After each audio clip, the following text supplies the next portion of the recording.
I built a little pond for a friend of mine, and I guess it's finished, but we have to figure out something better for the top of it. And there's a few goldfish in it. I'm not sure where they are. Hiding there somewhere. Oh, there's one there. The goldfish, they're hiding under there's a big stone there for them to hide under. Anyway, there's a couple of them. And what I want to show you is these two pipes here bring water back from the pond, and this is the filter that I use. So it's not really a filter at all, but I'm just going to pull this up and just show you. So it's just a siphon. So to start the siphon, we just lift this up like this, get the air bubbles out of it, and then you can see the water coming in from the pond. And so I've got two of those down there taking the water back from the pond, and I've got an airlift pump, so the air just goes down underneath and into this white pipe, and the air and water mixture comes up here. And maybe I can take this off. I probably can. So the pond isn't full, but I think it's going to be. So the air and water mixture comes up here and goes into the pond. Down here, I've put in some little shrimp. You can't see them probably, and some water fleas. So water fleas are just a little tiny. And they're also called Daphnia. So they're a little crustacean that lives in the water column, and then just swim around and produce baby Daphnia as they eat the algae.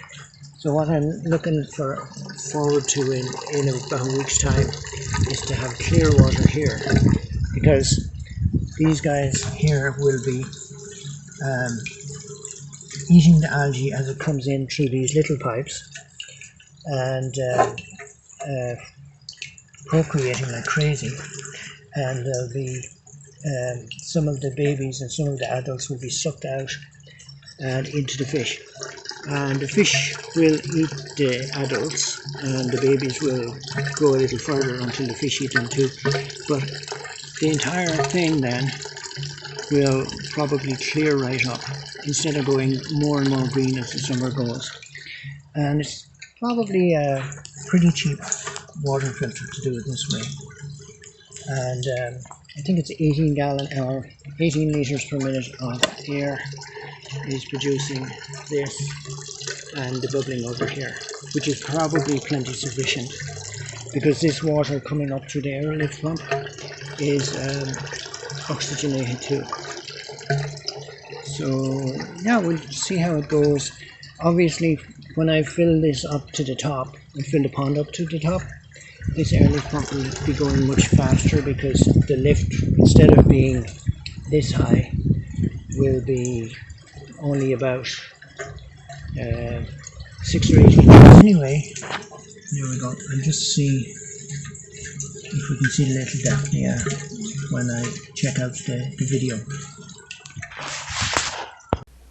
So the next piece of video is from the 30th of June, and I think you can see the difference. So here we are looking down into the pond, or sorry, into the filter, and you can see little guys swimming around there. And I'm just going to put my hand in a few seconds, and I'm going to move the pondweed. When I do that, you'll be able to see a shrimp as well as the Daphnia, and they seem to congregate under the pondweed, and there are lots of them. Now we're checking out the fish, and the water's much clearer, and the fish are down there near where the water's coming out of the filter, and they are checking for feed, really.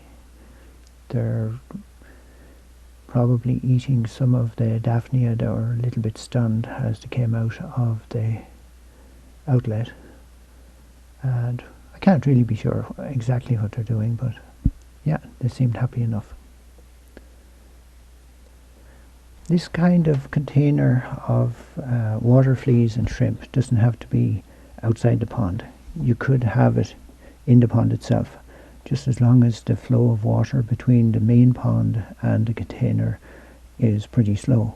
And then you can have the same beneficial effect. The water fleas and the shrimp will be devouring your algae, while also the excess water fleas, as they get released into the rest of the pond, are providing your fish with food. So you have a very virtuous circle, and for a fraction of the cost of the type of water filters that people manufacture now.